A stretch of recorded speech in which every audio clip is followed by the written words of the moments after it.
Merci de nous rejoindre sur la télé du 21e siècle et bienvenue dans cette émission Start comme Start. Comme vous le savez, c'est l'émission de décryptage et d'analyse de l'actualité guinéenne. Ceci pour vous permettre de prendre position sur des sujets de l'actualité sociopolitique de la Guinée en toute responsabilité, mais également Start comme vous le savez, c'est le passage obligé de ceux et celles qui font cette actualité guinéenne. Au menu de ce numéro de Start comme nous allons parler de la situation sociopolitique de la Guinée, marquée par le scrutin présidentiel prévu pour le 18 octobre, alors que les partis politiques s'effritent et engagent leur position par rapport notamment à l'élection présidentielle. La question des victimes de manifestations reste un tabou et nous, dans cette émission, on pose le débat: quel sort il faut-il réserver à ces victimes de manifestations politiques en Guinée? La réponse, c'est juste après ça.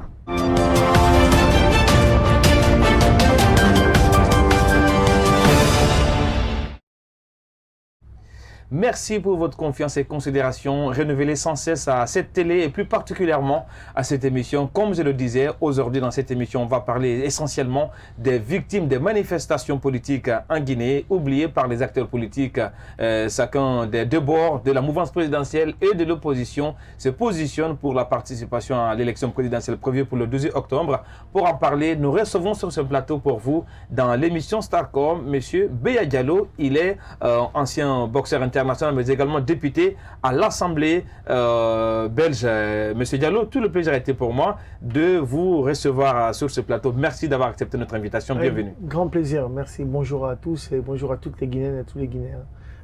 Évidemment de Guinée, mais aussi tous ceux qui sont dans le monde entier. Et vous l'avez bien fait, notamment de le dire, parce que vous êtes sur la télé du 21e siècle. Alors, on va commencer cette émission par un regard introductif, parce que c'est vrai que vous êtes un Guinéen qui a forcément le pays à cœur. Vous êtes notamment du côté de la Belgique.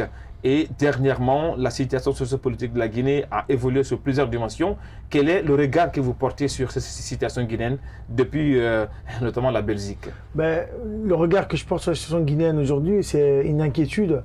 Je pense qu'il y a un danger, il y a un vrai danger. C'est pour cette raison d'ailleurs que j'ai pris la décision de venir en Guinée moi-même. Ça fait très longtemps que j'aurais dû venir, mais malheureusement, comme vous le savez tous, la situation sanitaire aujourd'hui dans le monde entier est compliquée. Donc pouvoir voyager évidemment était très difficile. Je crois qu'on traverse une crise aujourd'hui qui est une crise politique en Guinée. À côté de ça, on traverse une récession qui est une récession mondiale aujourd'hui causée par le Covid-19. Et évidemment, la Guinée est en difficulté. Donc j'ai décidé de venir en Guinée pour dire à tous les Guinéens et toutes les Guinéennes, et surtout aux hommes politiques guinéens aujourd'hui, de se parler. De ne pas aller dans les conditions aujourd'hui dans lesquelles on est aujourd'hui sans se parler avant d'organiser des élections. On reviendra sur cette médiation notamment que vous entamez depuis quelques jours en Guinée. Alors, parlant de la crise politique en Guinée ou crise sociale, il faut rappeler quand même qu'il y a deux camps. Il y a ceux qui sont pour une nouvelle mandature du chef de l'État, mais également le Front National pour la Défense de la Constitution qui est opposé à cela. Alors, quelle est votre position notamment sur ces deux camps? Voilà, premièrement sur les manifestations du FNDC, est-ce que vous estimez que c'est normal que des Guinéens se battent pour empêcher le chef de l'État d'aller vers un troisième mandat et pourquoi pas également de cette candidature annoncée du chef de l'État pour briguer un nouveau mandat? Je pense que dans une démocratie, il est normal que des gens aient des positions évidemment différentes par rapport à une vision politique et à une vision globale. Aujourd'hui, on a un clan qui dit effectivement on ne veut pas de troisième mandat et que le FNDC et qui le revendique fortement, soutenu évidemment par une grande partie de la Guinée. Et puis vous avez de l'autre côté une stratégie qui a été mise en place pour dire on va effectivement aller vers non pas un troisième mandat, mais vers un premier mandat, puisqu'on a fait une modification d'une constitution qui aujourd'hui me permet de refaire un nouveau mandat. Donc le débat évidemment il est ouvert, donc ce clivage qui est très très fort, moi j'ai pas nécessairement une position en disant Alpha Condé ne doit pas faire un troisième mandat ou dire le FNDC n'a pas son droit de faire quoi que ce soit. Moi je viens justement parce que je trouve que la situation est grave. C'est vrai que pour moi aujourd'hui en tant que démocrate, c'est très difficile pour moi de concevoir surtout dans une jeune démocratie comme la Guinée, qui a eu cette chance incroyable en 2010 de pouvoir aller vraiment enfin vers des vraies élections, de se retrouver face à une situation comme celle qu'on traverse aujourd'hui, et qui est pour moi assez compliquée. Donc je me dis, en fait, ça sert à rien que je commence à prendre des positions radicales en disant non, je suis plutôt dans ce camp-là ou plutôt que dans ce camp-là. parce que c'est pas ça qui va être la solution. Ouais. Je pense que je peux être un rassembleur autour d'un projet commun et de se dire comment est-ce qu'on peut sauver le pays. Vous avez bien fait de parler de 2010 parce que c'est vrai quand même qu'on le sait, pour celui qui connaît un peu l'histoire de la Guinée, avec un regard rétrospectif sur l'histoire politique de la Guinée, il y a eu beaucoup de décès, beaucoup de morts pour aboutir notamment à cet état de droit avec notamment cette petite démocratie. Alors, est-ce que finalement, vous avez été surpris le fait que le pays semble être notamment sur une pente de régression au lieu notamment de pérenniser tout ce qui a été acquis comme acquis démocratique? Est-ce que vous vous attendez à cela en 2010, que la Guinée puisse rebelloter dans une sorte de crise sanitaire, crise politique et qui va par ricochet toucher cette alternance démocratique? Non, je ne l'ai jamais pensé, je ne l'ai jamais imaginé. La grosse difficulté aujourd'hui, évidemment, de la Guinée, c'est qu'on a mis le débat politique qui est centré plutôt autour des ethnies. Et donc, il y a un ethnocentrisme qui est très, très exaspéré et qui fait en sorte qu'aujourd'hui, la Guinée, effectivement, ne parle plus de politique, ne parle plus de projet, ne parle plus d'objectifs pour nos jeunes, ne parle plus d'hôpitaux, ne parle plus d'écoles, mais parle plutôt, effectivement, aujourd'hui de politique centrée sur l'origine de la personne. Et donc, il n'y a pas de projet pour la Guinée. Et ça, c'est quelque chose qui met des vraies tensions. Chacun se dit, ah tiens, c'est mon ethnie qui est au pouvoir maintenant, mais je vais pouvoir un peu respirer. Ah oui. Alors que tout le monde étouffe dans ce pays. Aujourd'hui, ce que je dis, la difficulté aujourd'hui, c'est pas de se dire quel avenir, en fait, je peux avoir pour nos jeunes aujourd'hui. Quand je suis en Europe, la plupart des jeunes que je rencontre aussi, je me rends compte que c'est beaucoup de Guinéens. Les Guinéens aujourd'hui sont prêts à prendre la mer pour mourir, sont prêts à prendre le risque d'aller en Libye pour être des esclaves, d'arriver en Europe pour peut-être se retrouver dans des centres fermés ou se faire renvoyer ou faire 10-15 ans sans papier, souffrir dans un pays comme l'Europe où il fait froid et dormir dans la rue. Étant donné qu'on a tout en Guinée. Alors qu'en Guinée, on a tout le potentiel. Alors que d'ailleurs, on le voit partout en Europe, aux États-Unis, en Asie, on dit l'avenir c'est l'Afrique. Et ils viennent ici en Afrique en force pour conquérir l'Afrique. Alors que nous, les Africains, nos jeunes Africains, ils disent c'est pas notre avenir, on fout le camp. Et c'est effrayant. Et donc il y a vraiment, je dirais, une alerte là ici aujourd'hui de se dire mettons-nous autour de la table pour trouver des solutions. Alors, parlant de cette situation sociopolitique de la Guinée, marquée notamment par ces deux camps, notamment la mouvance présidentielle dans son élan de troisième mandat pour le chef de l'État et également le FNDC, Front National pour la Défense de la Constitution, qui d'ailleurs a lancé une sorte de sonnette d'alarme à toutes ces troupes par rapport notamment à la reprise des manifestations, une annonce qui est accueillie, qui a été accueillie notamment dans la cité de façon différente. Alors, on va aller avec cet élément de reportage qui illustre la position du Conseil national des organisations de la société civile sur la question de la reprise des manifestations. Et après, on revient juste après dans cette émission. La reprise des manifestations annoncée par le FNDC ne laisse pas indifférents les acteurs de la société civile guinéenne. Pour le président du Conseil national des organisations de la société civile, la manifestation est constitutionnelle, mais il estime que les acteurs guinéens doivent privilégier le dialogue.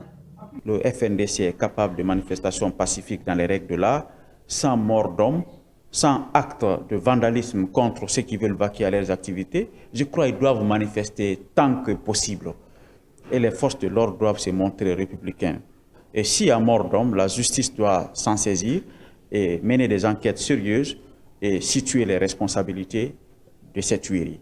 En réalité, il faut que le pouvoir comprenne que le pouvoir n'a aucun sens dans une démocratie sans opposition. S'exprimant sur la libération d'Oumar Silla Fonike Mangué, Dansa Kourouma apprécie l'acte rendu par le juge Alphonse Charles Wright. Oumar Silla ne mérite pas d'être en prison, malgré le discours vantangueriste ou parfois qu'il tient. Pourquoi lui l'emprisonner et laisser les leaders des grands partis politiques? En fait, en réalité, le maillon faible de la politique du pouvoir, c'est la société civile. C'est les membres de la société civile qui sont arrêtés, qui sont jugés, parce qu'ils pensent que nous, on n'a pas de monde derrière nous pour pouvoir demander la libération de nos membres. Donc, ce abus-là contre la société civile, nous avons commencé à dénoncer et nous allons demander au pouvoir désormais de s'attaquer à ceux qui organisent les manifestations. Par ailleurs, le président du CNOX invite les acteurs politiques guinéens au respect de la loi pour le bien-être de tous. Des retours dans cette émission Starcom essentiellement consacrée aux victimes de manifestations en Guinée. Il faut rappeler tout simplement que le contexte politique de la Guinée donne l'impression que ces victimes-là aujourd'hui sont oubliées. Ça, quand notamment la position ou la mouvance présidentielle et l'opposition, tout le monde semble être dans la dynamique de l'élection présidentielle au détriment de ceux qui ont été arrachés à la vie à l'appel des manifestations politiques en Guinée. Nous, on pose le débat dans cette émission. Quel sort faut-il réserver aux victimes de manifestations en Guinée? C'est la question que nous tentons de répondre dans cette émission avec notre invité, M. Béa Diallo. Alors, c'est vrai quand même qu'on a parlé de ces manifestations. Il y a un aspect important qui reste de vue en Guinée, c'est ces manifestations qui sont souvent, qui enregistrent des morts. Alors, de loin, ça fait le choc que ça peut créer à un Guinéen qui se trouve de l'autre côté, de voir à chaque fois qu'on égrène ces morts-là au sortir des manifestations? Ah, mais je pleure. Je disais souvent, d'ailleurs, j'étais intervenu à l'époque quand il y a eu les massacres du stade du 28 septembre. Je disais, là où j'ai eu les larmes de joie d'Allah quand j'ai gagné mon combat, j'ai vu les larmes de sang couler. Et donc aujourd'hui, quand je vois chaque fois qu'il y a un enfant qui est tué aujourd'hui en Guinée, eh ben, j'ai mon cœur qui saigne, j'ai mal, je souffre pour mon pays. Et je me dis qu'il faut que ça s'arrête. Mais ce qui est le plus frustrant, évidemment, et le plus difficile pour les familles, c'est de se dire, en fait, mon enfant est mort. La passe est tournée, quoi. Voilà, il n'y a pas de suite. Et finalement, il n'y a pas de justice. Et finalement, je ne peux pas faire mon deuil tant qu'il n'y a pas eu de justice.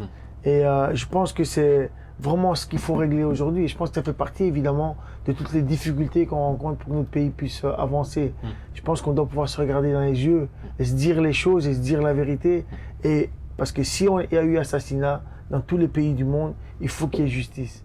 Sinon, on ne peut pas faire son deuil. Donc, je pense qu'il y a vraiment un vrai travail à faire par le gouvernement aujourd'hui de mettre en place ces outils-là pour qu'on puisse enfin se regarder dans les yeux et pouvoir construire cette Guinée ensemble. Alors, c'est vrai quand même que, parlant de ces victimes de manifestations, en Guinée, ici, il y a un débat notoire sur ces responsabilités. C'est vrai que c'est à l'État de faire la lumière sur ces cas de mort, mais est-ce que, selon vous, il n'y a pas un problème en termes de gestion de ces manifestations? Est-ce que la responsabilité, les partis politiques en amont ne dictent pas leurs militants, ou bien ce sont les forces de l'ordre peut-être qui ont la gâchette facile? Selon vous, qu'est-ce que pourrait expliquer ces cas de mort ou d'assassinat en Guinée qui est important, un pays paisible après l'accession à l'indépendance? Qu'est-ce qui pourrait expliquer cela? Moi, je pense qu'il y a effectivement une question d'éducation et de formation, parce que je pense que quand on envoie des enfants manifester, évidemment, quand tu es jeune et que tu es enfant, tu es un peu chaud, donc tu as tendance parfois à provoquer, à jeter des pierres, et donc en face, parfois, ça prend ça comme prétexte pour réagir. Moi, je pense que accompagner les enfants dans une éducation et une formation pour leur dire comment est-ce qu'on peut faire une manifestation non violente. J'ai rencontré les gens de l'Axe qui sont sur un magnifique projet, notamment la baïonnette intelligente. Ils font un super projet. Moi, ce qui m'a permis de devenir l'homme que je suis, c'est parce que j'ai découvert Gandhi, j'ai découvert Martin Luther King, et je me suis rendu compte en fait que la violence que j'utilisais n'était pas du tout la solution. Par contre, quand j'ai commencé à combattre d'une manière hyper pacifique et intelligente et stratégique, j'ai commencé à gagner mes combats.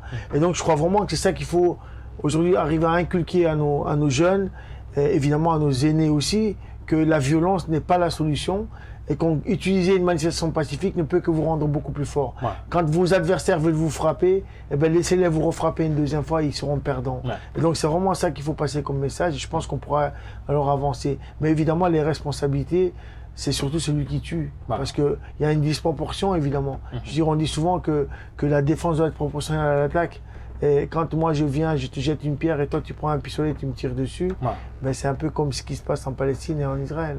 Alors il y a également cette question qui revient, parce que c'est vrai, on a l'impression en Guinée qu'il y a une sorte de désacralisation de la vie humaine, et même cette démoralisation de la vie politique en Guinée. Quel risque le pays est en train de courir selon vous? Est-ce qu'on arrive à un seuil où on a une certaine rejet totale des acteurs politiques, et pourquoi pas d'une négation du pouvoir étatique? Et avec ça, qu'est-ce qu'il faut craindre dans l'avenir dans ces pays? Mais en fait, moi, ce que j'ai envie surtout de faire comprendre aujourd'hui, que ce soit aux politiques ou que ce soit à la population, c'est qu'en fait, la réalité, ceux qui sont au pouvoir, c'est parce qu'on leur a confié un pouvoir. C'est parce que la population a décidé de les mettre là. Et donc, le jour où la population décide de changer, Ben, c'est ça une démocratie. Ouais. Ben, elle dit, ok, je suis pas content de ta politique, je veux que tu fasses un pas de côté. Et ça, c'est ce qu'on doit arriver à inculquer aujourd'hui à chaque Guinéen, à chaque Guinéenne. On doit arriver à inculquer, j'ai rencontré une association il n'y a pas longtemps, une jeune femme qui a envie de militer pour ça, de dire, en fait, la difficulté de notre pays aujourd'hui, c'est que aucun projet n'est bâti sur une politique qui permette à chacun effectivement de se reconnaître. Aujourd'hui, chacun se reconnaît par son ethnie. Et donc, il faut arriver à éduquer les gens et leur faire comprendre le Guinéen qu'il nous faut, c'est pas un Peul, un Soussou, un Maliké, un forestier, mais il faut un Guinéen qui a effectivement un projet pour nous, mais un projet pour nous tous dans lequel on se reconnaît. C'est ça vraiment où on doit aller éduquer nos gens. Alors, on va répartir notamment vers la régie pour observer ensemble ce élément de reportage consacré notamment à l'inhumation de d'une de ces victimes des marches du FNDC. Alors, on me fait savoir qu'on a notre invité en ligne, Monsieur Abdoul Gadiri Diallo, président de l'Organisation guinéenne des droits de l'homme. Monsieur Diallo, bonjour et bienvenue dans Starcom sur la télé du 21e siècle. Bonjour. Alors, merci d'avoir accepté notre invitation. Cette première question aujourd'hui, avec tout ce qu'on entend sur la scène politique, il y a cette grosse question, quel est l'avenir qu'on pourrait réserver notamment aux victimes de manifestations? D'abord, vous avez entamé beaucoup de démarches là-dessus. Aujourd'hui, quel est le bilan qu'on peut faire de toutes ces démarches-là pour que finalement la vérité jaillisse sur tous ceux qui ont été tués lors de ces manifestations politiques en Guinée? Quand je vois un peu comment politiquement la situation évolue en Guinée, j'ai l'impression que nous sommes en train de marcher par la tête. Tout le combat qu'on a eu à mener pour une démocratisation et une situation de paix et de sécurité en Guinée tombe en désuétude du fait de la volonté manifeste de certains de confisquer les acquis de ce dur labeur qu'on a eu à engager. Je m'en vais commencer par les combats qui ont débuté avec la situation quasi-insurrectionnelle qu'on avait connue en 2007. Ensuite, passer par les événements de 2009, septembre 2009. Suivre un peu les violences électorales en 2010. On avait espéré qu'avec tout cela, 2010 aurait auguré de bons indicateurs de construction d'un état de droit en Guinée. Malheureusement, ceux qui se sont battus plus de 40 ans pour l'instauration d'un état démocratique en Guinée arrivent aux affaires et se comportent pire que tout ce qui était là par le passé. Nous sommes amenés à nous poser la question de savoir si le virus du pouvoir en Guinée n'est pas un virus anti-guinéen. En quoi il est anti-guinéen? Parce que chaque fois qu'on a fondé espoir sur une personne qu'on considère comme étant le modèle à suivre, on a été déçus et nos espoirs ont été complètement lâchés et abandonnés par terre. Aujourd'hui, les morts qu'on a eues entre 2010 et 2020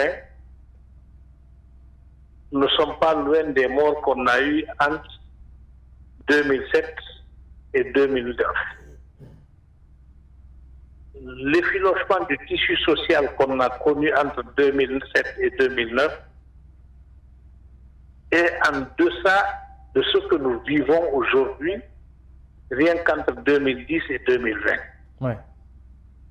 Aujourd'hui, on est dans une situation où l'État se comporte comme si c'était des gouverneurs de colonies qui ont été importés dans un pays et qui doivent absolument obtenir des résultats. La dernière fois, je suivais un film sur le parcours de Christophe Colomb. Ce que j'ai vu faire avec Christophe Colomb dans ce film-là m'a amené à me demander si nous avons encore dépassé ce stade en Guinée. Que ce soit les forces de l'ordre, que ce soit la magistrature, que ce soit les cadres de l'administration publique, ou que ce soit les dirigeants politiques, chacun a l'impression que le Guinéen qui est en face de lui est un ennemi. Au point que tout ce qui les intéresse, c'est leur objectif politique. Évidemment. Ce qui nous fait penser que la Guinée est en train de marcher par la tête. Les événements récents qu'on a connus, Alors, entre hier et aujourd'hui. alors, Monsieur le Président, si vous permettez, si vous permettez, Monsieur le Président, c'est vrai que vous égrenez là, c'est pas une sorte d'analyse rétrospective et pourquoi pas des raisons de ces violences. Alors, la grosse question, puisqu'on est un peu talonné par le temps, vous allez m'excuser le fait notamment de vous avoir écourté dans vos propos, c'est un peu cette grosse interrogation avec ce qui se dessine en Guinée. Quel sort faut-il réserver à toutes ces victimes dont vous venez de citer là? Parce qu'on a l'impression qu'ils sont les grands oubliés aujourd'hui avec tout ce qui se dessine sur l'aspect politique. Le sort qu'il faut leur réserver, nous, de notre côté, il ne varie pas. Ouais. Nous nous battrons jusqu'à la dernière minute pour qu'on leur reconnaisse leurs droits. Par quel moyen, Monsieur le Président? Et si ce droit doit passer par des poursuites pénales contre les présumés auteurs, on va le faire. Les événements du 28 septembre sont actuellement pendants. Pardon, le dossier du 28 septembre est entré actuellement pendant devant les juridictions nationales. Mais si ça ne marche pas avec les juridictions nationales, on est obligé de faire recours à la Cour pénale internationale. Ou alors aux juridictions supranationales. C'est-à-dire que les choses ne vont pas rester impunies. On ne va pas donner le blanc-seing à des personnes politiques, à des hommes politiques et à des hommes en armes pour commettre n'importe comment des crimes en Guinée et que cela soit placé au chapitre du profit. Alors, cette question... Donc, nous, de notre côté, cette question, Monsieur le Président, il y a cette observation que beaucoup de personnes s'amusent à le faire, et c'est vrai que le JDS est une grande organisation en Guinée qui, en général, est du côté des faibles. Alors, aujourd'hui, qu'est-ce que ça vous fait de voir qu'en Guinée, on a l'impression que nos acteurs politiques, c'est que ces ou de ces populations, on les utilise, après ils sont les grands oubliés de tout ce qu'ils ont comme préoccupation en tant qu'activistes de la société civile. Excusez-moi, c'est ce qui est arrivé avec l'avènement de Alpha au pouvoir. Alpha arrive au pouvoir sur la base d'un combat mené et sur les cadavres d'un certain nombre de victimes. Ouais.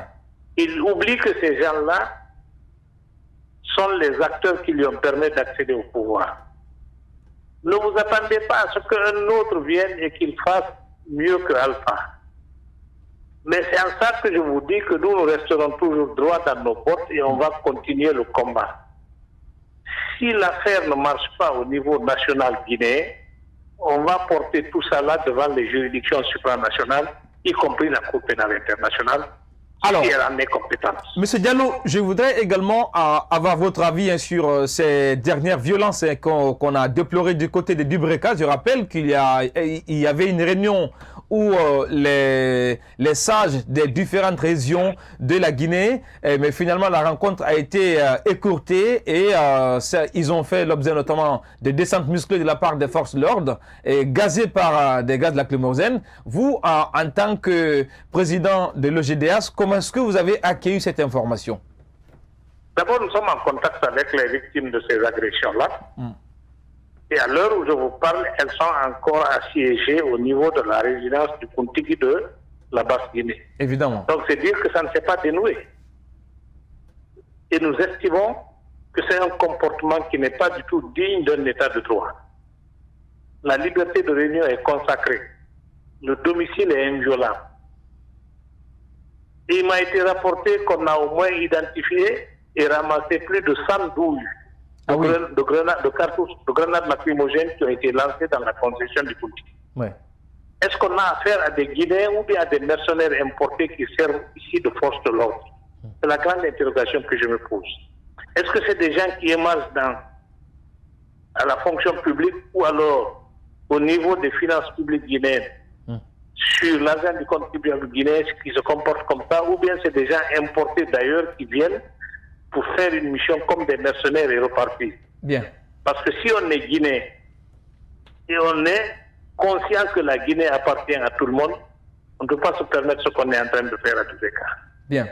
Alors, cette dernière question, M. Abdelkader Diallo, président de l'OJDH, la question aujourd'hui, c'est vrai que nous partons vers un scrutin présidentiel crucial pour le pays, l'un des scrutins le plus attendu, avec tout ce qui se dessine en Guinée, des manifestations interdites, d'autres ont le droit de manifester. Qu'est-ce qu'il faut craindre pour la suite des événements?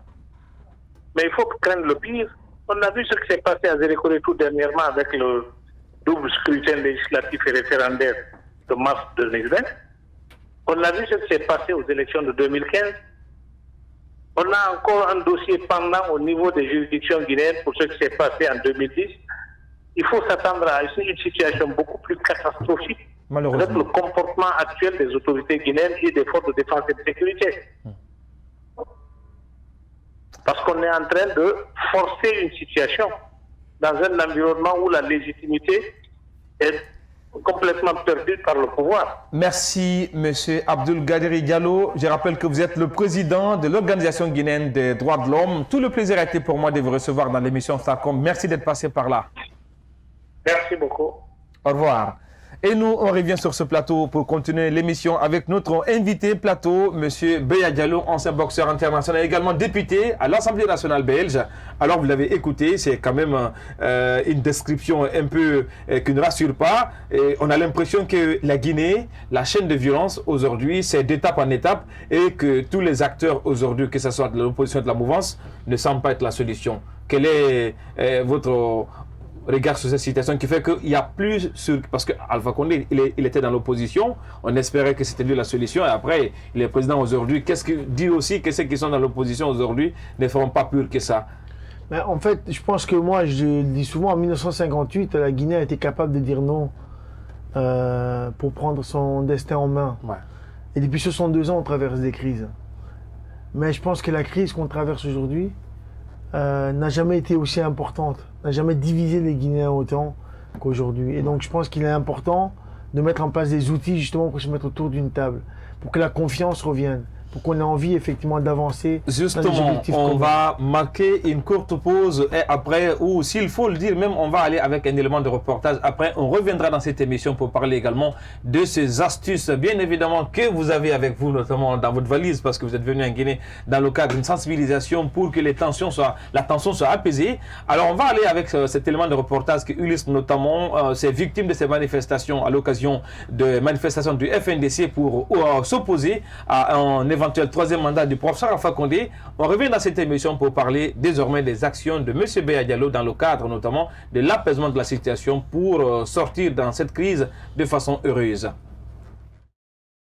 L'hôpital Sino-Guinée constitue la première étape de cet hommage rendu en la mémoire du jeune Alassane Bari, tué par balle selon le FNDC. Parents, amis et partisans du FNDC se sont mobilisés sous une fine pluie pour prier pour le repos de l'âme du disparu. La tristesse et l'amertume se lisaient sur tous les visages. Le peuple de Guinée est très malheureux et nous enterrons une âme de plus par le simple fait de l'irresponsabilité de nos dirigeants, qu'au lieu de se soucier au fait de la vie des populations ou du bien-être des populations, c'est de se mettre à massacrer ce peuple-là. C'est tout simplement déplorable. Mais de l'autre côté, ce qu'on peut retenir, c'est de dire que nous comptons sur la justice, mais tant que c'est une justice sous la conduite de M. Alpha Condé, on ne peut pas s'attendre à un résultat positif qui pourrait, au fait, nous sortir de cette situation. Raison de plus encore, nous demandons le départ de M. Alpha Condé.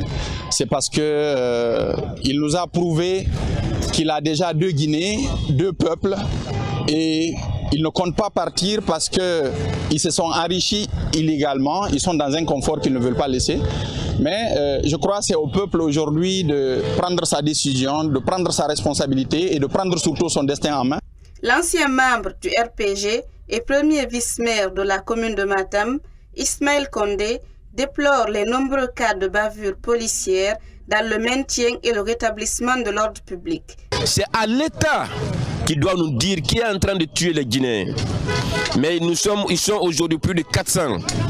La leçon que moi je tire aujourd'hui, c'est qu'il faut être du côté des victimes pour se rendre compte de l'injustice.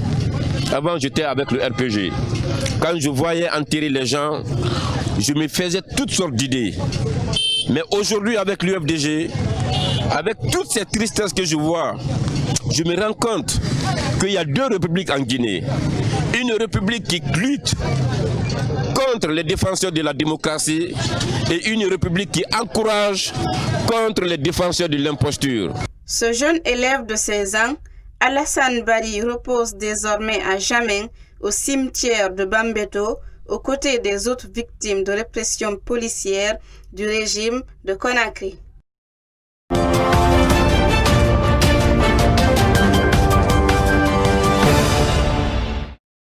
Des retours dans cette émission et merci pour votre confiance et constance renouvelée à cette émission Starcom et plus particulièrement à la télé du 21e siècle. Désormais, on va ouvrir notamment la boîte à Pandore avec les actions notamment de M. Beya Diallo. Je rappelle que vous êtes en Guinée dans le cadre d'une mission pour tenter notamment d'accorder les violons des acteurs politiques pour une sortie heureuse de la crise. Alors dites-nous d'où est venue cette idée de venir en Guinée, pas avec un parti politique mais plutôt avec une main tendue à tous les acteurs politiques. Mais parce que d'abord, il y a trop de partis politiques en Guinée. Ouais. Ça, c'est déjà une première réponse. Et puis que la solution, c'est pas en se disant je vais être le président de ce pays que je vais changer les choses. À partir du moment où on n'arrive pas à se parler, à partir du moment où, je dirais, la Guinée aujourd'hui, c'est quand on est au pouvoir, on est seul et on ne partage pas. Et donc ici, l'objectif, évidemment, était de venir, de voir de quelle manière on peut discuter. Moi, l'idée, elle est venue simplement en me disant, en fait, moi, j'étais champion du monde, j'étais 7 fois champion du monde et je suis pas devenu champion du monde par hasard. C'est parce que j'ai dû travailler. Mais surtout, j'ai eu une équipe à côté de moi qui m'ont accompagné et qui m'ont donné les outils pour y arriver parce que tout seul, tu peux pas y arriver. Et puis, j'ai été chef d'entreprise aussi. Donc, j'ai une expérience entrepreneuriale qui m'a donné surtout le goût de me dire détermination, mur, il faut le traverser. Ça, c'est une force. Il faut pas c'est dur, mais vas-y, fonce, traverse. Et aujourd'hui, surtout, j'ai plus de 17 ans d'expérience politique en Belgique. La Belgique, c'est un pays avec 3 communautés. C'est un pays avec 3 régions. C'est un pays, quand on doit faire un gouvernement, pour s'entendre, on doit se mettre autour d'une table. On peut rester pendant 500 jours sans gouvernement. Le pays fonctionne, mais on discute et on argumente. Et puis, on dit, OK, la solution, en fait, c'est se mettre à pas un parti, 2 partis, mais à 10 partis politiques pour l'intérêt du pays. Et on fait un gouvernement qui fait avancer le pays, qui nous permet effectivement de faire fonctionner nos hôpitaux, nos écoles, de développer notre économie. Ça, c'est pour cette raison que je suis aujourd'hui en Guinée. Je me dis, en fait, cette expérience, je peux peut-être l'amener, amener les acteurs autour d'une table politique, mais aussi impliquer la société civile, impliquer effectivement aujourd'hui les religieux, impliquer, je dirais, ceux qui contribuent au développement économique du pays, à tous les acteurs, dire, OK, on ne va pas les laisser juste entre eux, parce que d'habitude, il négocie, et puis finalement, après, il dit « Ah non, il n'a pas respecté son accord ». Mais on ne sait pas ce qui s'est dit autour de la table. Mais mettre tous les acteurs qu'il faut autour d'une table pour pouvoir avancer. Alors, avant de parler de la stratégie, notamment de la mise en place de cette action, la grosse question, c'est vrai quand même que c'est comme si c'est un Beya qui ne connaît pas la Guinée, parce que quand même, vous avez attendu qu'il y ait tous ces drames et cette crise politique avec ces manifestations. Est-ce que votre action n'est pas un peu une action de réveil tardif, et parce que vous pouvez le faire avant qu'on arrive à cette situation? Pourquoi tout ce retard accusé? Non, pas du tout, parce que le retard, il n'est pas accusé. Moi, je suis impliqué en Guinée depuis 1998. Je mène des actions concrètes depuis très très longtemps. J'ai connu toutes les crises. La crise de 2009-2010, je l'ai connue concrètement. J'étais sur le terrain, j'ai partagé, j'ai accompagné. J'ai suivi toutes les crises, j'ai envoyé des courriers, j'ai dénoncé, je suis venu sur le terrain. Aujourd'hui, en fait, ce qu'il y a eu cette crise du coronavirus aujourd'hui et du Covid-19 qui permettait pas du tout de pouvoir bouger, de pouvoir actionner, de venir sur le terrain. Voilà, la violence, elle était là en Guinée. Il y avait des oppositions à chaque fois qu'il y avait de la violence, divergentes. À chaque fois qu'il y avait de la violence, à chaque fois je suis intervenu. Je peux vous montrer toutes les vidéos que j'ai faites, que j'ai adressées aux Guinéens, aux Guinéennes, que j'ai adressées à l'opposition. J'ai écrit des courriers à Alpha Condé et à Cellou Dalein Diallo pour qu'ils se mettent autour d'une table, pour qu'ils discutent. Ça c'est fait. J'ai à chaque fois, je suis intervenu, ils sont mis autour d'une table. Alors, la question, il y a certains qui pensent que Beya Diallo est quelqu'un qui veut surfer sur la situation pour se faire une image au détriment des acteurs politiques de Guinée.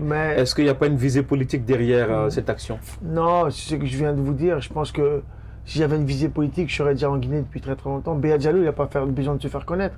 Je vais vous raconter une anecdote. Je vais traverser des villages pour aller à l'intérieur du pays. J'arrive dans un petit village. Et puis les gens me regardent. Et puis j'ai un enfant de 4-5 ans. Ah. Quand on lui dit hey, c'est Beya Diallo, il dit Beya Diallo le boxeur. L'enfant de 5 ans me connaissait. Donc c'est pour vous dire que je n'ai pas besoin, moi, de me faire connaître en Guinée. Moi, je sais ce que j'ai fait en Guinée. Ouais. Et je n'ai pas besoin de ça. Moi, je l'ai fait parce que j'aime mon pays. J'ai toujours voulu, effectivement, contribuer à son développement. Aujourd'hui, il y a trop d'acteurs politiques. La solution, ce n'est pas un homme qu'il faut pour ce pays. Il faut des hommes et des femmes qui ont la volonté de changer ce pays. Et il faut être nombreux. Tout seul, tu ne peux pas gagner un combat. Quand je monte sur un ring de boxe, on dit que mais la boxe, c'est un sport individuel. Ce n'est pas un sport individuel. C'est un sport qui te permet d'avoir justement tout un collectif autour de toi pour pouvoir gagner. Donc, ce n'est pas individuel. La grosse question, quand même, que là où la communauté internationale peine à réussir le combat, également les organisations sous-régionales, la CEDEAO, alors, par quelle astuce vous allez passer pour accorder les violons des acteurs guinéens qui se trouvent être largement opposés? Quel sera le mécanisme? Alors, vous avez vraiment raison. La communauté internationale est difficile avec la Guinée. Ouais. Ils l'ont dit personnellement. J'ai rencontré l'Union européenne.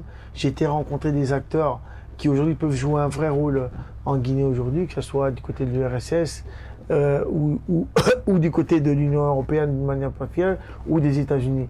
Aujourd'hui, la Guinée est un pays compliqué. La Guinée aujourd'hui, je me dis, en fait, c'est pas finalement l'extérieur qui doit venir régler nos problèmes. C'est nous qui devons prendre nos responsabilités et de nous dire comment est-ce qu'on peut se mettre autour d'une table. Ma proposition à moi a été de dire, j'implique tous les acteurs qui ont un rôle social dans ce pays, qui ont un rôle économique dans ce pays. Et puis, à côté de ça, on prend effectivement nos acteurs politiques pour pouvoir trouver des solutions. J'ai rencontré plus d'une centaine de partis politiques. J'ai rencontré l'UFDG, j'ai rencontré le parti de Baouri, j'ai rencontré le parti de Faya Milimono. Le BL. Exactement. J'ai rencontré ce qu'on appelle aujourd'hui l'opposition parlementaire actuelle. Ils sont une trentaine ou une quarantaine de partis. J'ai rencontré l'opposition extra-parlementaire. J'ai malheureusement pas pu rencontrer M. Sidi Touré, que je devais rencontrer samedi, mais malheureusement, il a eu le décès de son meilleur ami et frère, donc il a dû se rendre en Côte d'Ivoire pour l'enterrement. Et donc, par contre, j'ai rencontré vraiment la majorité des acteurs. Mais j'ai rencontré aussi la société civile. J'ai rencontré le CNOC, j'ai rencontré la COGELPAD, j'ai rencontré le FNDC. Donc, j'ai rencontré aussi un acteur très très important aujourd'hui qui est l'ambassadeur de la paix, notamment M. Diaby, que j'ai rencontré aussi, qui est exactement la même démarche que moi et qui veut m'accompagner dans cette démarche. Aujourd'hui, au sortir de toutes ces rencontres-là, quelles sont vos impressions? Est-ce que vous... honnêtement, tous ces acteurs-là semblent vous écouter? Honnêtement, mes impressions sont hyper positives. Parce que vous savez, on aurait pu dire, le FNDC, l'UFDG, ils bloquent, ils veulent pas du tout venir à table, ils veulent la confrontation. C'est pas vrai. J'ai rencontré ces gens, j'étais vraiment très très séduit par leur discours, j'étais très séduit par leur démarche en me disant, honnêtement, on n'est pas derrière toi, on est à côté de toi. Si tu peux amener ceux qui sont en face de nous autour de la table pour qu'on lui dise effectivement qu'est-ce qu'on veut pour notre Guinée, comment est-ce qu'on peut trouver des solutions ensemble pour sortir la Guinée de la crise qu'on traverse, eh bien on est prêt à venir à table sans me mettre de conditions préalables qu'ils auraient pu mettre et du côté de la mouvance, aujourd'hui quand même que c'est les grands décideurs, l'État, c'est les grands décideurs. Et pourquoi vous avez commencé par ceux qui sont notamment l'opposition et les acteurs au lieu de commencer notamment par ceux qui détiennent? C'est une obligation parce que ceux qui détiennent la gouvernail du pays, ceux qui détiennent le pays ont toujours dit on est prêt à venir discuter. Ceux qui ne veulent pas discuter, ceux qui sont en face de nous. C'est ce qui a été dit toujours. Et donc je me suis dit, ok, si c'est ceux qui sont en face qui ne veulent pas discuter, je vais aller les rencontrer en premier. Et puis après, je vais venir vers une vraie conclusion et dire, voilà, ils sont prêts à discuter maintenant. Que je les rencontre ou que je ne les rencontre pas.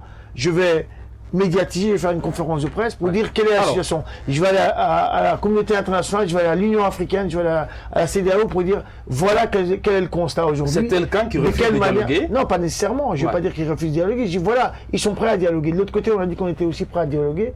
Est-ce qu'on est prêt à venir autour de la table? Comment est-ce qu'on vient autour de la table? Comment est-ce qu'on trouve des solutions ensemble? Ça, c'est arrêté. Aujourd'hui, je dis simplement, on peut aller aux élections. Si on va aux élections, ça va être le chaos dans ce pays. Ah oui. Et je ne dis pas qu'il ne faut pas aller aux élections. Je dis simplement, mettons-nous autour de la table avant pour que chacun d'entre nous, quand on ira aux élections, on se dise, en fait, moi j'ai une chance de gagner, je vais y aller. Non, et si je perds, je reconnaîtrai que j'ai perdu. C'est vrai quand même, il y a ces voix qui s'élèvent. Certains estiment qu'avec la configuration actuelle de la vie sociopolitique de la Guinée, ce n'est pas trop évident de se focaliser sur ce scrutin du 18 octobre. Donc, vous également, vous êtes pour un report pour que tout ça soit réglé et qu'on s'accorde sur les conditions de participation. Moi, mon combat, c'était pas de dire Alpha Condé doit faire un 3e mandat ou pas un 3e mandat. C'est pas mon combat, ça.